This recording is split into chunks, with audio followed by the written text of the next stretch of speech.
Bonjour à tous, j'espère que vous allez excellemment bien. Aujourd'hui on se retrouve pour parler cyclisme, pour faire le débrief de la quatrième étape du Tour de Suisse 2022.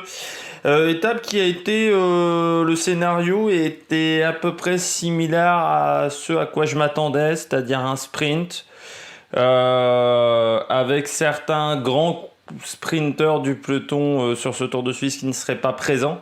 Je m'attendais à un sprint. Parce que je me disais, même si ça roulait fort dans la montée, c'était que 3 km, 3 km et demi, un truc comme ça. C'était pas 5 bornes de montée, donc c'était un peu court pour aller lâcher les Michael Matthews et autres qui sont très bons dans cet exercice. On va revenir sur le bilan des Bleus top flop. La vidéo, je pense, sera plus courte qu'hier parce que j'ai vraiment pas grand chose à dire sur cette étape.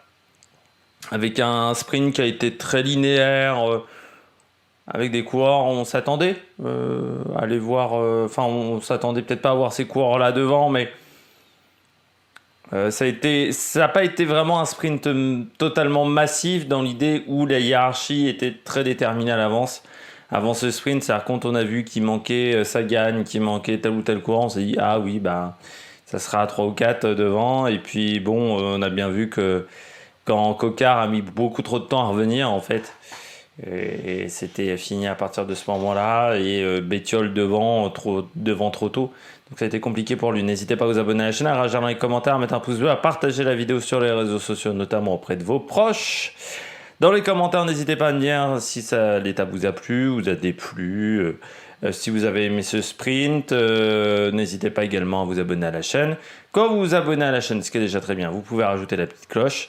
Et puis, vous pouvez mettre toutes les notifications en plus de la petite cloche. Comme ça, c'est le Saint Graal, vous êtes vraiment en courant de toutes les vidéos qui sortent sur la chaîne. Quatrième étape aujourd'hui de ce Tour de Suisse, il y avait un peu moins de 200 km, 190 km entre Grenchen et Brunnen. Une étape où il y avait deux difficultés seulement, mais une à 13 km de l'arrivée du côté de Brunnen et une étape qui avait un dénivelé positif de 2062 mètres. Victoire de Daryl Impey, le Sud-Africain, victoire à 37 ans de Daryl Impey. C'est vrai qu'on oublie toujours, mais chez Israël, c'est une équipe de jeunes qui s'impose avec... on a le retour de quelques coureurs, comme dans ce top 10. Je pense à Craig Anderson qu'on n'a pas vu depuis longtemps, même Brandbilla, voilà, qui fait 8, c'est pas mal. On a d'autres coureurs qui ont été un peu plus en difficulté aujourd'hui. Je pense à Sagan. Je pense également même à un Diego Ulissi qui n'a pas été sensationnel. Le coureur du AE. Donc voilà, et puis des abandons suite à la chute d'hier, notamment Kasper Asgreen qui était complètement éraflé. Abandon également de Thymen Arensman pendant l'étape. Le coureur de la DSM, l'équipier de Romain Bardet qu'on a vu notamment sur le Tour des Alpes et sur le Giro, mais peut-être un petit peu fatigué après son Giro. C'est pas toujours facile d'enchaîner avec le Tour de Suisse, surtout que lui ne doit pas faire le Tour de France. Est-ce qu'il fera la Vuelta? Une grande question.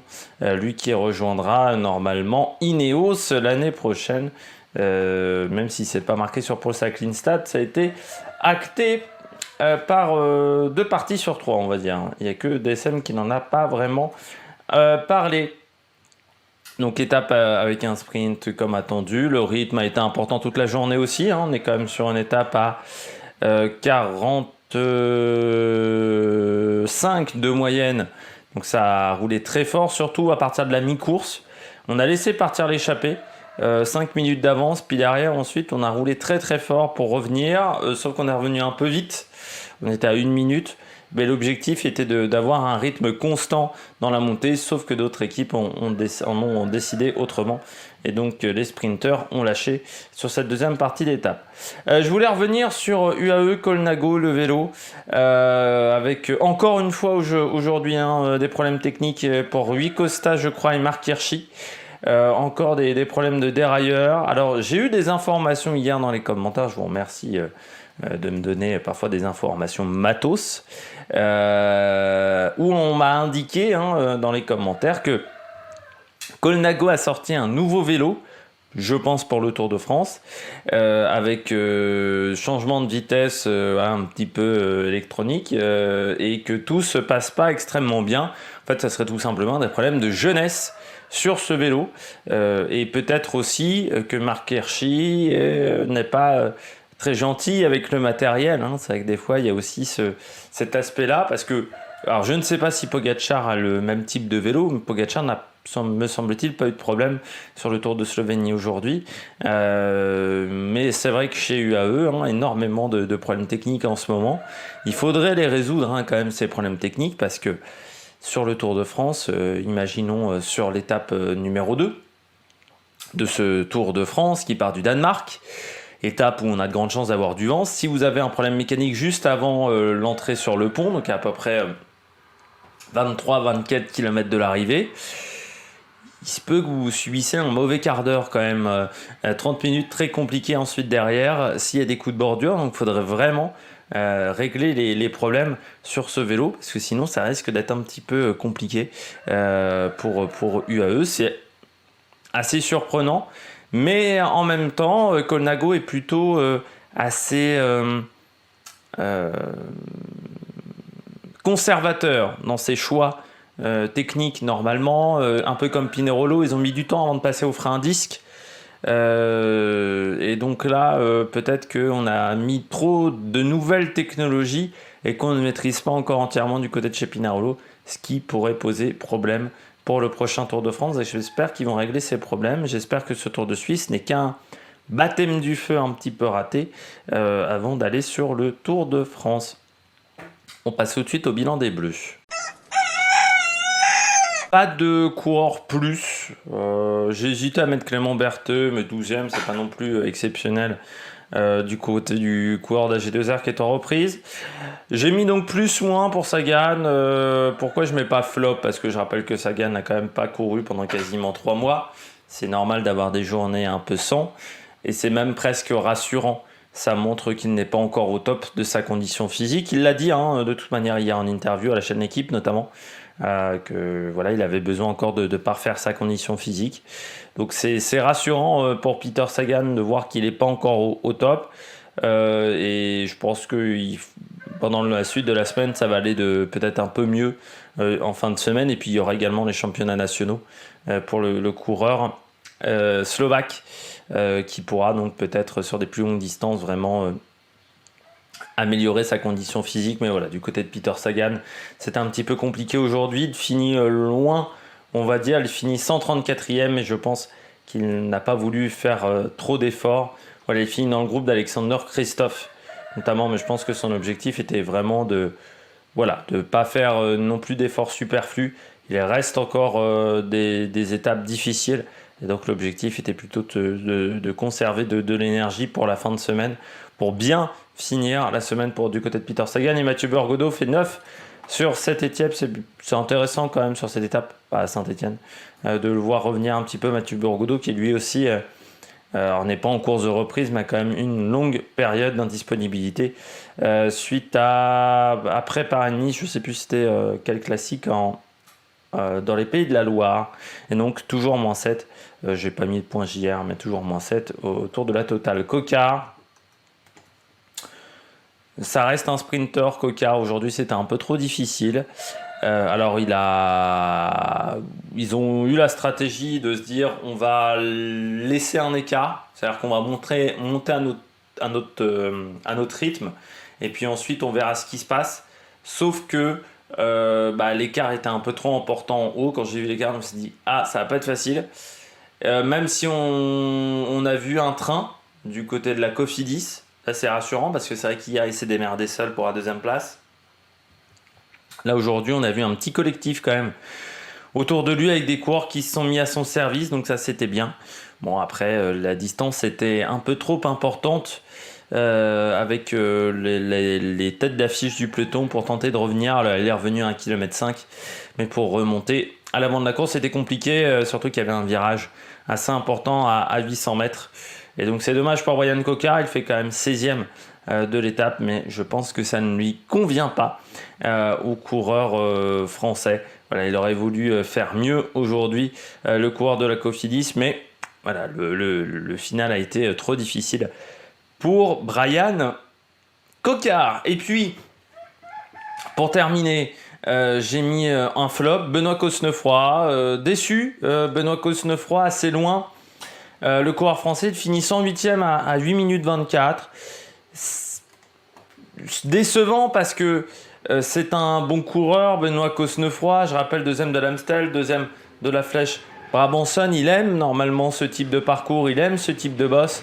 C'est un coureur qui est très performant dans ce domaine-là, cinquième également du Grand Prix La Marseillaise, troisième de la Drôme Classique aussi, et deuxième du Tour de la Sarthe. Mais là, ça n'a pas marché pour le coureur français. Je pense aussi que Benoît Cosnefroy n'est pas forcément le meilleur coureur quand les conditions climatiques sont très chaudes. Parce qu'aujourd'hui, en Suisse comme en France, il faisait chaud sur l'étape. Et j'ai l'impression que les conditions climatiques très chaudes, c'est pas là où il est le meilleur. Parce que je me souviens notamment du Tour de France où il avait fini complètement rincé quand il avait eu le maillot à pois. Où il avait été quand même un petit peu décevant, je trouve, sur ce parcours-là. La fois il est champion du monde, c'est à Bergen, donc pas forcément dans des conditions extrêmement chaudes. Et puis quand tu regardes ses résultats, à part la Bretagne classique et le Tour du Limousin, où c'est vrai que parfois il fait très chaud sur le Tour du Limousin, sinon c'est plutôt des courses de début de saison ou jusqu'au mois de mai, donc plutôt des courses où il ne fait pas extrêmement chaud. Et le Tour du Jura l'année dernière, il ne faisait pas beau, pour ceux qui s'en souviennent, sur la course de l'année dernière. Donc peut-être qu'il n'aime pas les conditions extrêmement chaudes et c'est pour ça qu'aujourd'hui il n'a pas réussi à accompagner les meilleurs, mais un petit peu déçu pour Benoît Cosnefroy sur cette étape qui aurait pu lui convenir à un sprint comme ça. Quand tu vois Daryl Impey vainqueur, tu te dis il aurait pu faire au moins top 5. Benoît Cosnefroy. On passe tout de suite au coureur au top. Attaque de Marlou! Premier coureur au top, Daryl Impey. J'en ai que deux, coureur au top. Aujourd'hui, j'ai fait léger. Daryl Impey. Coureur un peu sous-estimé, Daryl Impey, pourtant il a quand même un petit palmarès, le champion d'Afrique du Sud, vainqueur d'une étape du Tour de Suisse, vainqueur d'une étape du Tour de France, vainqueur également du Tour du Turquie en 2009, du Tour de l'Alberta en 2014, du Tour de République tchèque en 2019, d'une étape du Tour de Catalogne en 2017. Donc c'est un coureur qui a quand même pas mal de victoires. Chez les professionnels, il a 30 victoires à 37 ans.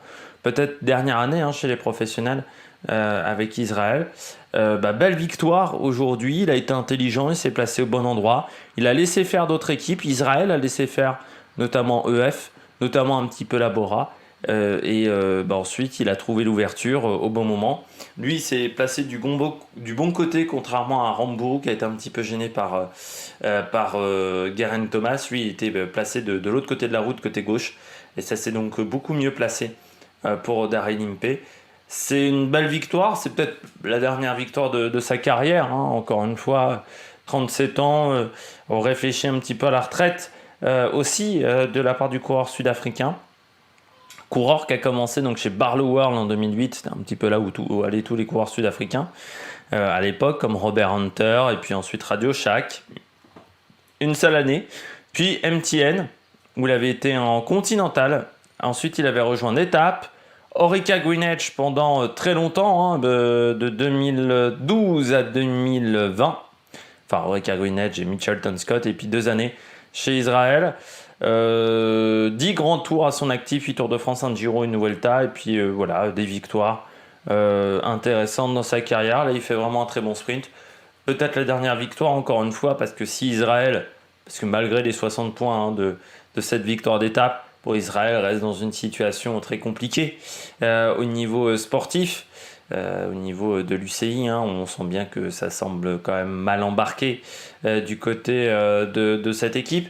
Donc c'est sûr que Daryl Impey, si l'équipe tombe en deuxième division, qu'il n'y a pas d'invitation sur les grands tours, on va peut-être réfléchir à 2 fois avant d'aller signer un contrat d'1 an ou 2 ans et de continuer à 39 ans, quasiment 40 ans, parce qu'en plus c'est de fin d'année, continuer à faire du cyclisme.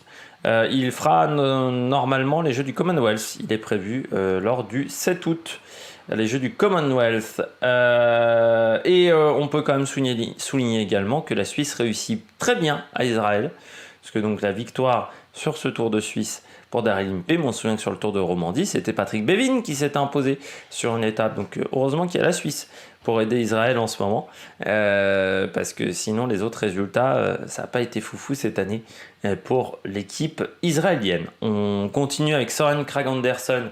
Ça fait du bien, beaucoup de bien de revoir Søren Kragh Andersen, on va dire, à une place intéressante sur un sprint en petit comité. Søren Kragh Andersen, mon jeudi, ça fait depuis... 2020 n'a pas été bon. 2021, pardon, n'a pas été très bon. Et puis, 2022, pour la première partie de saison, c'était pas foufou. Moi, je commençais à être inquiet. Je l'ai mis, je ne sais plus sur quelle course, je l'ai mis en flop. Kragh Andersen. Et j'avais dit, ça m'inquiète parce que c'est un coureur qui pourtant, 26-27 ans, mais n'arrive pas à... vraiment, l'année dernière, la saison a été très mauvaise parce que, à part une deuxième place sur le chrono du Tour de Danemark et une 5e place sur le chrono de Gien lors de Paris-Nice, il fait 9e du Milan-San Remo, mais sinon, il n'y avait eu que les chronos en termes de top 10 pour Kragh Andersen. Alors, c'est un coureur qui était très bon, qui avait vraiment des bonnes qualités physiques, et je me disais, est-ce qu'on ne s'est pas enflammé sur Kragh Andersen? Est-ce qu'il n'a pas perdu son talent, ce qui peut arriver? Est-ce qu'il n'est pas dans la même situation que Casper Pedersen, par exemple, qui, lui, ne performe plus? J'avais beaucoup d'inquiétudes. Début de saison 2022, là encore, je ne sais plus sur quelle course je l'avais mis, je crois, en flop. On a parlé de Kragh Andersen en ce début d'année en disant, je crois que c'était pas en positif que j'avais parlé de Kragh Andersen. Ça fait du bien quand même de le revoir un petit peu au top niveau sur un sprint. Il avait fait 5e de Grand Gelgel, 7e de Milan-San Remo cette année, mais là enfin un podium pour le coureur danois. Donc ça va peut-être enfin lancer sa saison estivale, notamment le Tour de France. Il y a quelques étapes qui pourraient lui convenir dans des échappées à Kragh Andersen s'il a retrouvé son niveau qu'il avait eu notamment en 2020 ou 2019 où il avait été extrêmement bon lors notamment du Tour de France 2020.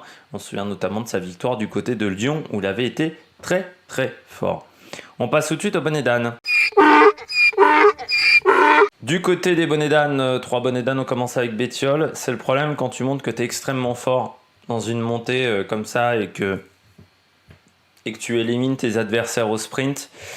C'est qu'il y avait encore 13 bornes de descente et de plat et qu'il n'y avait plus personne pour collaborer avec eux. Surtout que Israël se cachait un petit peu derrière. Et ensuite, quand tu réfléchis bien, il y aurait pu avoir Bike Exchange pour rouler. Mais il y avait peu de personnel du côté de Bike Exchange. Et ensuite, Total n'avait plus Sagan, Cofidis était derrière, donc il n'y avait plus Movistar, ça a rarement été leur truc de rouler pour des sprints, donc il n'y avait plus personne pour collaborer avec Bettiol, et forcément dans le final ça se voit dans les 2 derniers kilomètres. Hugh Carty, il fait pourtant un énorme travail aujourd'hui, Hugh Carty, mais il peut pas faire 3 km devant tout seul. Et puis derrière Nelson Poles, il passe à 800 mètres. Mais c'était trop important. Donc ils sont débordés par la Bora. Et puis surtout après derrière, vous avez Impey qui lance le sprint avec Matthews et Bettiol peut pas réagir. Et Bettiol était, je pense, un peu moins fort que ces coureurs-là. C'est dommage du côté de EF de pas concrétiser mieux qu'une 4e place, surtout qu'une 4e place sur ce Tour de Suisse, ça ne fait pas de points UCI, de pas avoir réussi à concrétiser un peu mieux en termes de résultats, mais les jambes n'étaient pas suffisamment bonnes et l'organisation dans le groupe, dans l'équipe EF n'était pas assez bonne non plus, donc ça a été un petit peu compliqué pour le coureur italien. Qui finit donc 4e, et ça nous rappelle aussi que Bettiol est un puncher et pas un sprinter, ce qui est quand même une différence. On voit que devant, même si ce ne sont pas des purs sprinters, ce sont quand même des coureurs qui ont des bonnes qualités au sprint, comme Daryl Impey, Michael Matthews, Kragh Andersen. Bettiol, c'est quand même un tour en dessous de ces coureurs-là. 2e coureur flop, Moscon, même pas dans le groupe de tête, Moscon, même pas dans les coureurs de devant. Jenny Moscon qui passe vraiment une très mauvaise saison avec Astana. C'est peut-être la plus mauvaise recrue, on va dire, depuis le début de saison, Jenny Moscon. Alors je ne sais pas si c'est parce qu'avec Astana ça ne se passe pas bien, On rappelle, Astana a notamment des petits soucis financiers. Est-ce que c'est Moscon, qui est quand même un coureur très particulier, Gianni Moscon qui ne s'intègre pas dans l'équipe, ou qui ne se sent pas bien dans l'équipe, ou qui n'est pas, qui au niveau personnel a des problèmes, ou est-ce que c'est un souci physique? Mais Moscon n'est pas du tout à son niveau. Là aujourd'hui, quand tu vois l'étape, Moscon, il aurait dû être dans le top 10. C'était le type d'étape qui convenait très bien à Moscon. On se souvient notamment du Tour des Alpes l'année dernière.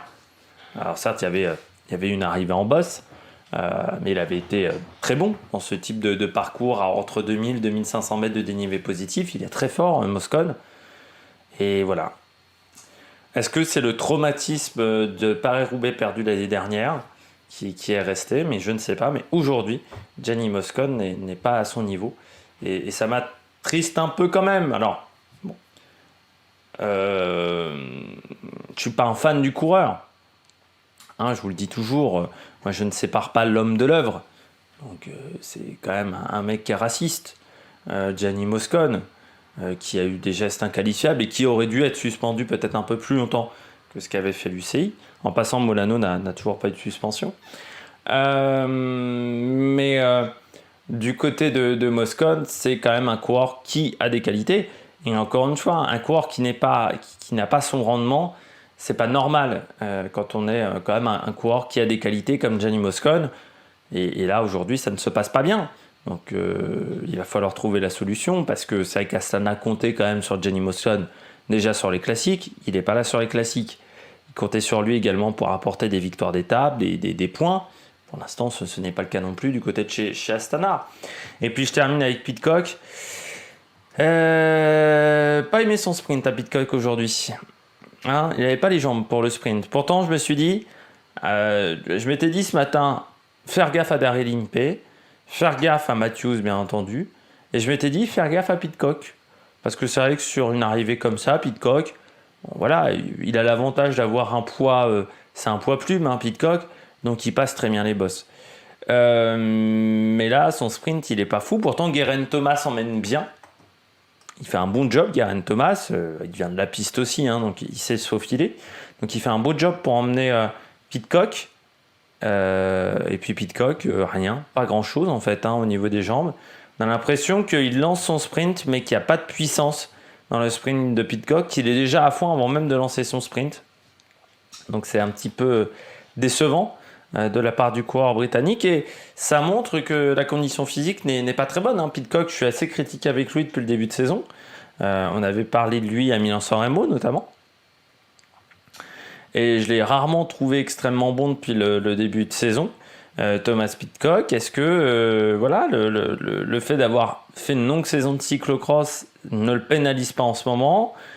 Est-ce que du côté de Pidcock, le fait de faire du VTT également très souvent ne lui a pas posé problème au bout d'un moment? Enfin voilà, c'est la question qu'on peut se poser.